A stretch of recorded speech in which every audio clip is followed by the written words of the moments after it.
rakyat atau yang biasa disebut BPR. Untuk sebelumnya, perkenalkan dulu, saya Miko Ramadhanjaya sebagai koordinator di sini dan pemateri satu di sini dengan NIM 642-0672 dan ada teman saya, Pak. Saya memperkenalkan dengan NIM 642500871 dari 2. Perkenalkan, saya Bapak Merdeka dari 425-0873. Saya pemateri 3. Perkenalkan, nama saya Farel Fedi Gunawan dengan NIM 64250895 dengan sebagai pemateri keempat.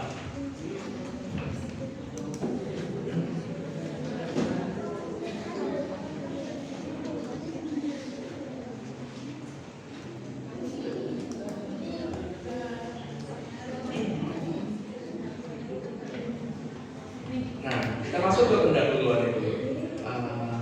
Apa itu peran vital BPR di ekonomi Indonesia?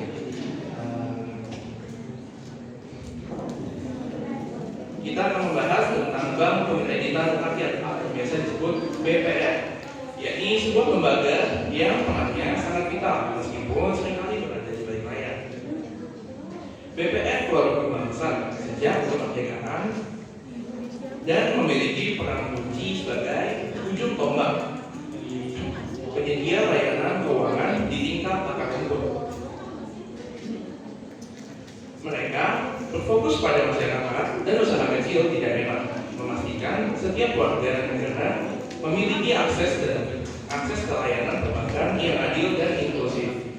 Secara historis, BPR ini sudah ada sejak era kolonial Belanda. Landasan hukumnya terus diperkuat terakhir melalui Undang-Undang Nomor 7 Tahun 1992. Ini menunjukkan komitmen negara untuk menjadikan BPR sebagai pilar negara, pilar dalam menjaga kestabilan keuangan dan pertumbuhan ekonomi lokal.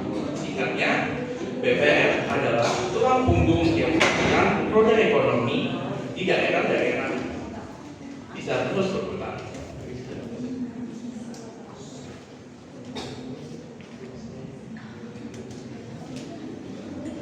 Berikutnya ada tantangan dan peluang BPR di era modern. Saat ini BPR berada di tengah persimpangan yang kompleks, menghadapi tantangan besar sekaligus peluang emas. Tantangan utamanya meliputi ada COVID-19 yang memberikan tekanan pada kualitas kredit dan menuntut penyesuaian bisnis yang cepat. Dan juga ada transformasi digital. Diperlukan adaptasi besar-besaran, termasuk investasi pada infrastruktur dan sumber daya manusia agar tidak tertinggal. Ada manajemen risiko juga, yakni BPR harus semakin cermat mengelola risiko kredit, risiko digital, dan tantangan pasca pandemi lainnya. Namun, di balik tantangan itu, ada sebuah peluang besar, yakni peran BPR ini tidak hanya kredit, mereka juga berperan penting dalam mendukung UMKM, menyediakan modal untuk para pelaku usaha pemula dan kecil, dan juga BPR bisa mengurangi kemiskinan, dengan fokus pada pembiayaan mikro di akar rumput. Tujuan pembangunan berkelanjutan atau SDGs BPR berfungsi sebagai pembangunan berkelanjutan di tingkat lokal. Intinya, BPR ini memiliki potensi besar untuk menjadi lembaga keuangan modern, inklusif, dan berkelanjutan. Dan ada rumusan masalahnya. Dan semua ini kita merumuskan beberapa pertanyaan kunci yang akan dijawab oleh studi atau presentasi kali ini. Ada sejauh mana kerangka regulasi BPR saat ini sudah memadai. Dan ada pengertian sejarah dan regulasi BPR di Indonesia, fungsi dan peran strategis BPR dalam mendukung UMKM dan inklusi keuangan, tantangan utama BPR, yaitu digitalisasi, risiko kredit dan pemulihan pasca pandemi. Ada perkembangan terkini BPR menghadapi persaingan digital dan bagaimana BPM dalam menghadapi tantangan saat pandemi COVID-19. Dan juga ada tujuan pembuatannya. Sini ada menjelaskan konsep dasar sejarah dan kerangka regulasi BPM untuk memberikan fondasi pemahaman yang kuat. Ada analisis fungsi dan peran BPM dalam mendorong pertumbuhan UMKM serta kontribusinya terhadap ekonomi nasional. Mengidentifikasi tantangan yang dihadapi BPM dan mengeksplorasi perkembangan terkini, termasuk adaptasi terhadap teknologi digital. Dan terakhir, memberikan rekomendasi kebijakan dan strategi untuk pengembangan BPM yang berkelanjutan di masa depan.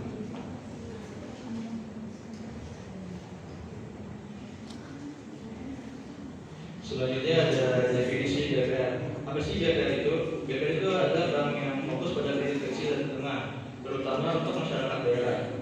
Itu perannya sebagai lembaga intermediasi, tapi kegiatan itu lebih sederhana dan tidak melakukan transaksi yang kompleks seperti bank umum.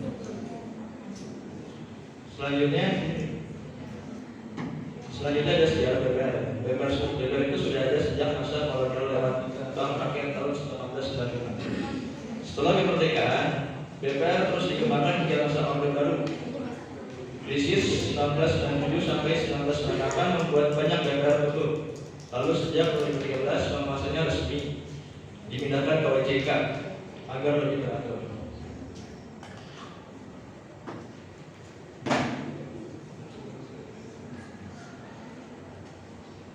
Selanjutnya ada kerangka regulasi dan pengawasan. BPR diawasi oleh OJK dengan kegiatan yang dibatasi hanya di dalam negeri. Plafon kredit maksimalnya 5 miliar per nasabah. BPR juga harus menjaga kesehatan bank seperti modal minimum, tingkat kredit, pajak dan penerapan manajemen risiko. BPR syariah dapat melalui regulasi khusus OJK. Dan yang selanjutnya itu ada fungsi dan peran BPR. Peran BPR meliputi yang pertama memperkuat modal agar operasional yang stabil. Yang kedua menjalankan tata kelola dan manajemen risiko yang baik. Dan yang ketiga meningkatkan teknologi dan kualitas SDM. Dan yang terakhir mendukung inklusi keuangan agar masyarakat lebih mudah mengakses layanan keuangan. Di sini ada tentang utama BPR, yaitu ada transformasi digital dan ketimpangan teknologi. Itu adalah BPR harus bersaing dengan finance dan bank digital. Namun banyak BPR kekurangan modal untuk investasi teknologi. Nasabah di pedesaan juga menghadapi keterbatasan internet dan literasi digital. Peningkatan jaringan adaptasi teknologi. Lalu ada kredit macet dan pengelolaan risiko. Karakteristik nasabah UMKM membuat risiko kredit macet. Banyak debitur tidak memiliki akuntan memadai dan nilai kredit yang manual dan SDM terbatas, memperburuk kondisi terutama saat ekonomi lebih gelap. Lalu ada proses pemulihan setelah COVID-19. Pandemi COVID-19 meninggalkan dampak dalam yang membuat banyak BPR kesulitan penyaluran kredit turun drastis karena sektor UMKM menjadi tulang punggung mereka, mengalami penurunan omset bahkan dirugikan. Meski ada program stimulus dari pemerintah seperti reduksi kredit dan kur, implementasinya tidak selalu mulus. Banyak BPR mengalami tekanan likuiditas karena harus menanggung beban kredit bermasalah. Kembali menjaga kepercayaan penabung. Pemulihan ekonomi yang tidak merata antara wilayah juga membuat BPR di daerah tertentu masih berjuang keras untuk kembali ke performa sebelum pandemi. Lalu ada perkembangan terkini BPR, adaptasi digital. Di era digital, BPR menghadapi tantangan dan peluang baru. Transformasi digital mengubah cara konsumen berinteraksi dengan layanan keuangan, menuntut layanan yang tepat dan transparan. BPR harus beradaptasi dengan teknologi dan perilaku konsumen yang berubah. Digitalisasi membuka akses lebih luas ke calon nasabah, tetapi juga membawa persaingan dan finance dan digital. Strategi pemasaran menjadi kunci bagi BPR untuk tetap bersaing, memanfaatkan teknologi informasi, pengembangan produk sesuai dengan kebutuhan pasar dan pendekatan pemasaran seperti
Selanjutnya ada BPR saat menghadapi COVID-19.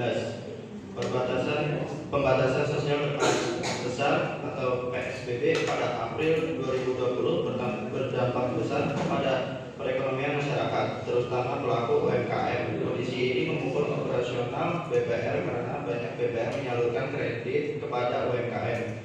Daya beli masyarakat menurun, menyebabkan BPR menunda pembelian kredit. OJK merespon dengan menerbitkan POJK nomor 3403/2020. Peraturan ini memberikan kebijakan bagi BPR dan BPRS untuk mengatasi dampak COVID-19 seperti peningkatan potensi risiko kredit dan pelemahan arus kas. Kebijakan ini bertujuan mendorong optimalisasi kinerja industri BPR dan BPRS dengan tetap memperhatikan prinsip kehati-hatian.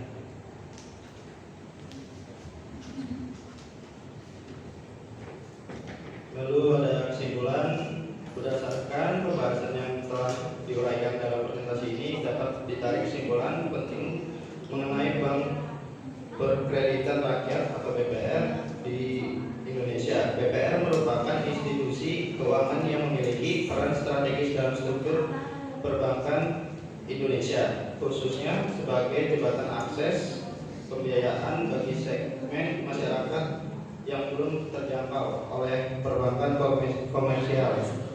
Secara konseptual, BPR berfungsi sebagai lembaga intermediasi yang menghubungkan kelebihan dana masyarakat dengan kebutuhan permodalan pelaku usaha mikro, kecil, dan menengah.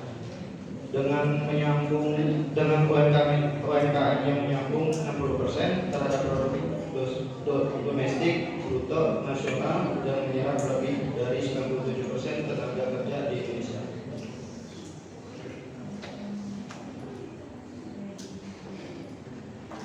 Selanjutnya ada saran untuk BPR berkelanjutan, ada 6. Yang pertama ada akselerasi digital, kedua advokasi kebijakan, 3 mitigasi risiko, keempat penguatan SDM, kelima diversifikasi produk, keenam kolaborasi vintage. BPR adalah pilar penting dalam ekosistem keuangan inklusif Indonesia. Keberhasilan masa depan berhutang pada adaptasi teknologi, manajemen risiko, peningkatan SDM, dan dukungan kebijakan. Dengan implementasi saran ini, BPR dapat terus berkontribusi optimal terhadap ekonomi inklusif dan pembangunan berkelanjutan.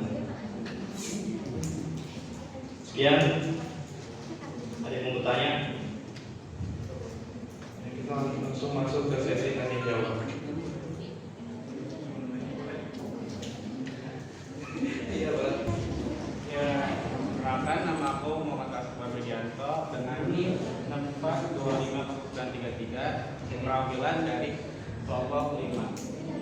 Pertanyaan yang pertama itu, apa yang terjadi jika data nasabah BPR bocor? Dan kedua, bagaimana sistem peran BPR dalam membantu mengurangi kemiskinan melalui kredit terjangkau bagi petani dan lain-lain?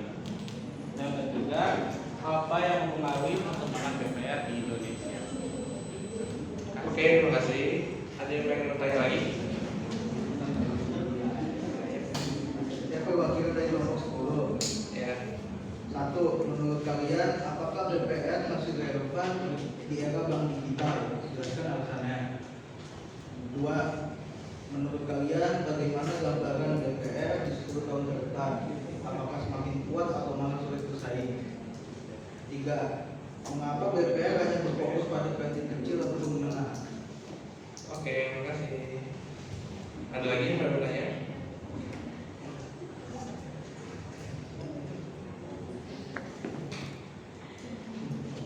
Perkenalkan, nama saya Salsa, perwakilan dari kelompok 11. Pertanyaannya, bagaimana proses pemberian kredit BPR? Kebijakan apa yang diberikan otoritas jasa keuangan bagi BPR untuk menghadapi dampak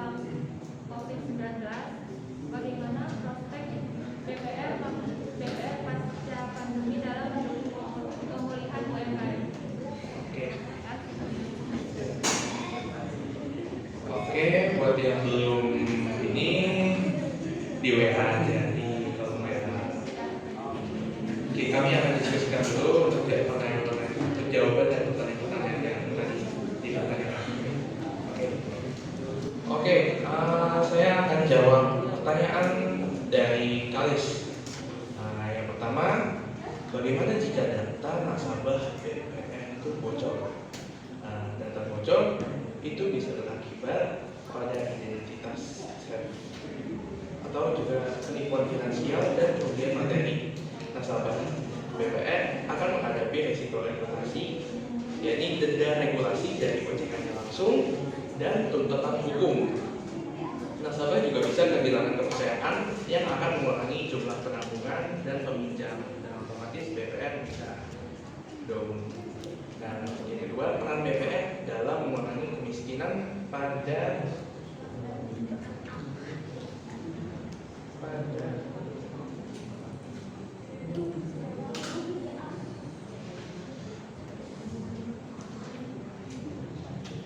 peran BPR dalam membantu petani ya, untuk mengurangi kemiskinan. Nah, BPR ini berperan untuk menyediakan kredit dengan bunga lebih rendah dan syarat yang lebih fleksibel dibanding bank konvensional.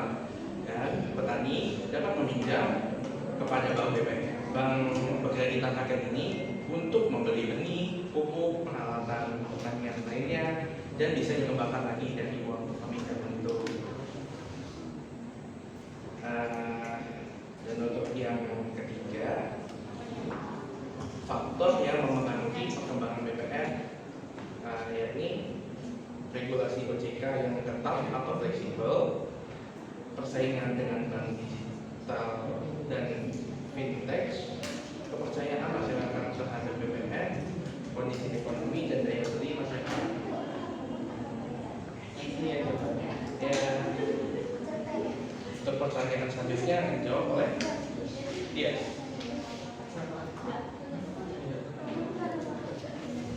Jadi di sini saya akan menjawab pertanyaan dari Randika Prabowo.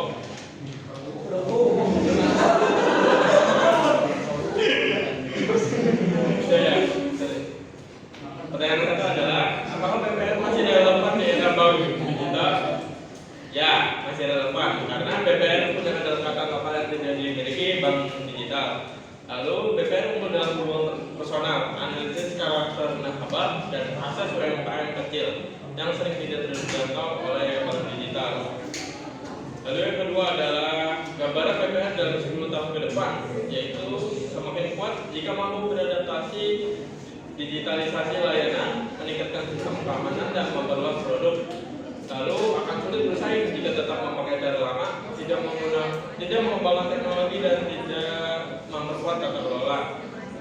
Pertanyaan ketiga, mengapa BPR fokus pada kredit kecil atau menengah? Karena BPR memang dirancang untuk mendukung UMKM lokal dan mendorong ekonomi daerah.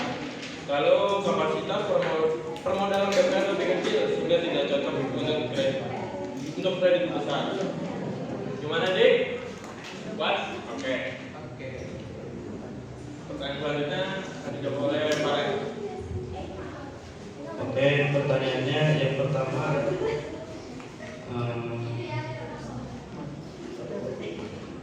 strategi apa yang dapat dilakukan BPR untuk tetap menyalurkan kredit tetapi menjaga resiko kredit tetap terkendali?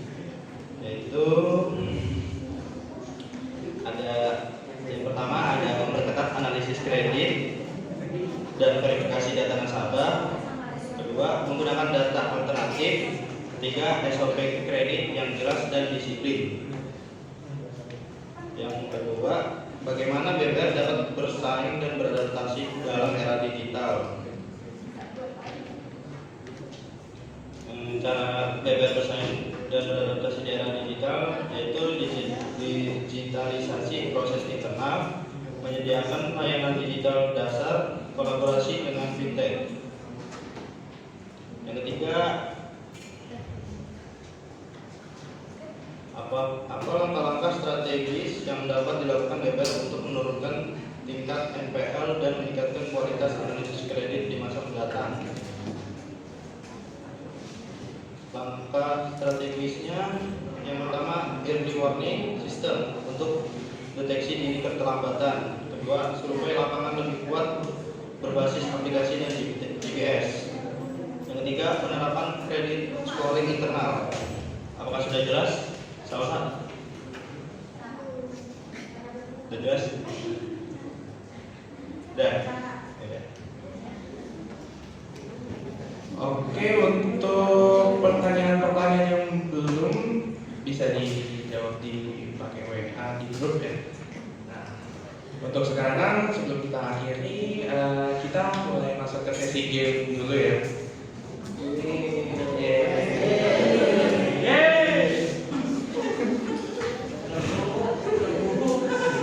Jadi gamenya itu ntar kita bakalan ngasih imbuhan atau buah huruf.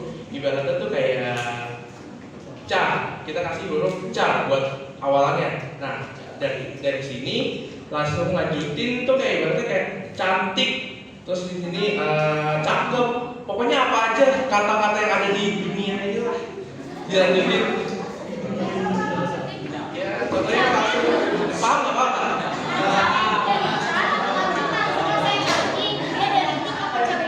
Cara iya, dari huruf ca. Iya.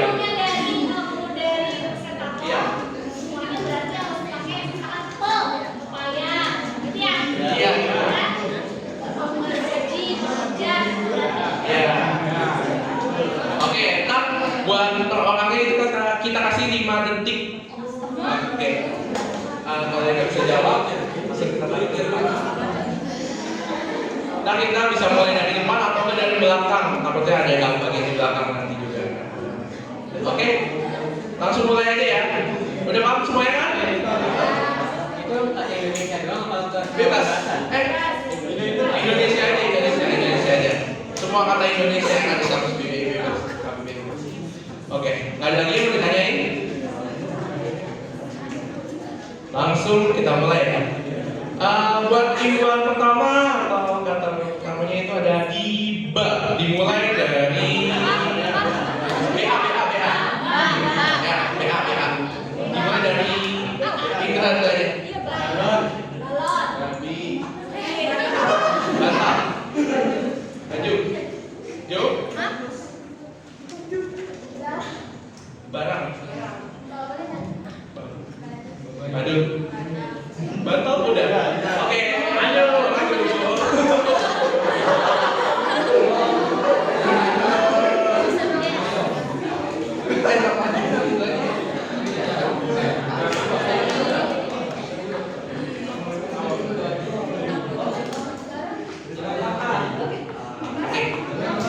Jadi di sini yang maju itu kena pertanyaannya seputar yang ada di PPT aja. Nah, pertanyaannya itu apa sih pengertian BBM menurut materi yang ada di slide?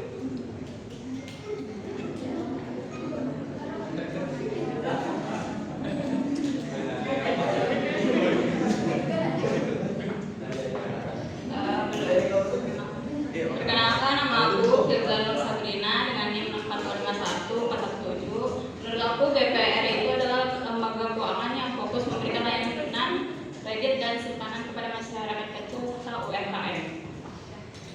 Oke, ada hadiahnya itu. Terima kasih. Oke, kita lanjut buat imbuhan berikutnya, yakni SA atau SA ya.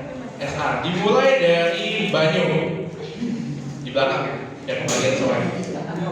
Ayo, 1, 2, 3. Hah? Sagu. Baik. Sapu. Sabun. Itu Sandi. Sabun. Sarung.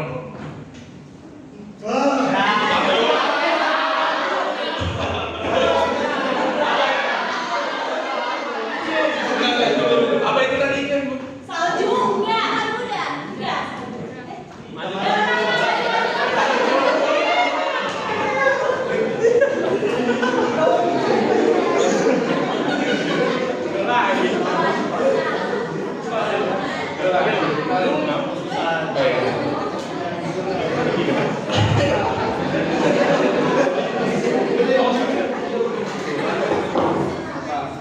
Buat pertanyaannya, kapan awal mula lahirnya BPR di Indonesia dalam sejarah PPT?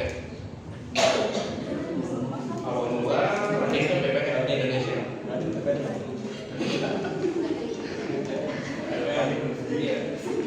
Satu, dua. Namanya Ucup.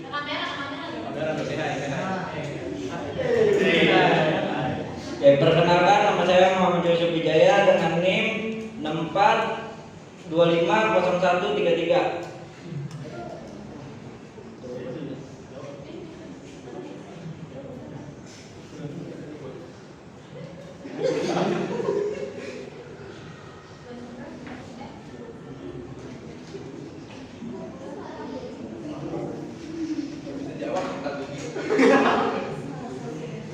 Jawabannya tahun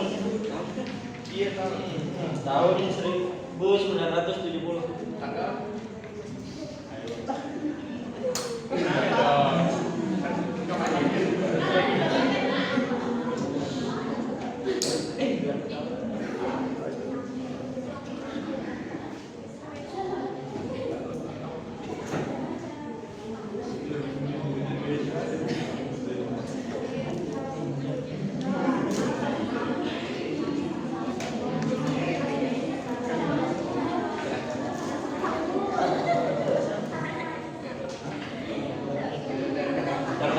Desember.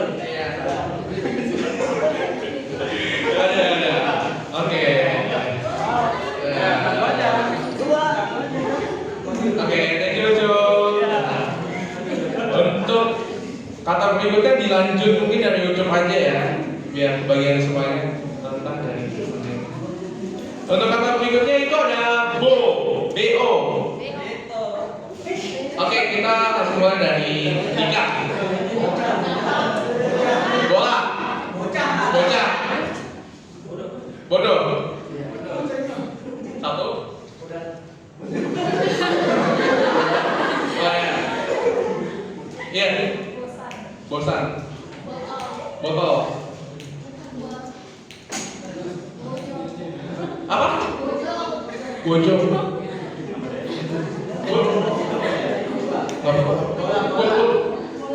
Bola. Bowling. Bolang. Bolang.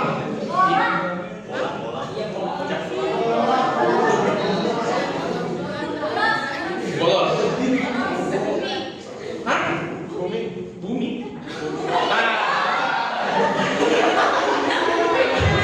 Maju.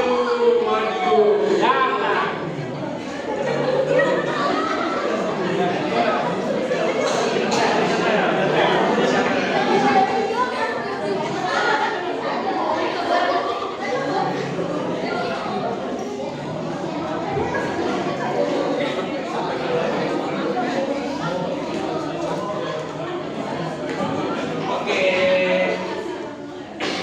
Kita bakal nanya, siapa lembaga yang mengawasi BPR sejak tahun 2013?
Koma. Kokoh. Komunikasi. Komunikasi. Kopi. Kompas. Kotak. Kompor. Koala. Kocak. Kontraksi. Kontraksi. Kolom. Kolam. Korupsi.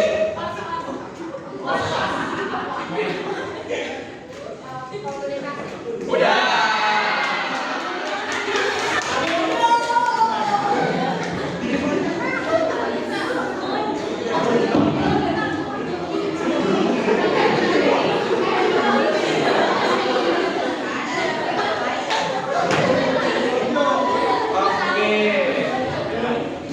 Buat pertanyaan terakhir, apa salah satu fungsi atau peran utama BUMN dalam ekonomi nasional?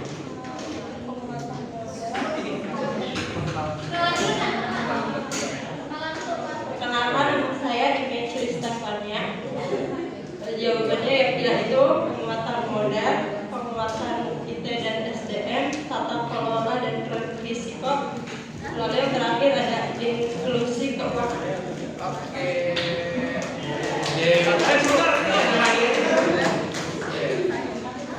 Oke, game-nya udah berakhir sampai sini guys. Terima kasih buat semuanya yang udah berpartisipasi dalam game ini. Kurang lebihnya atau ada salah kata kami dalam presentasi kami kali ini, mohon maaf. Oke, terima kasih semuanya.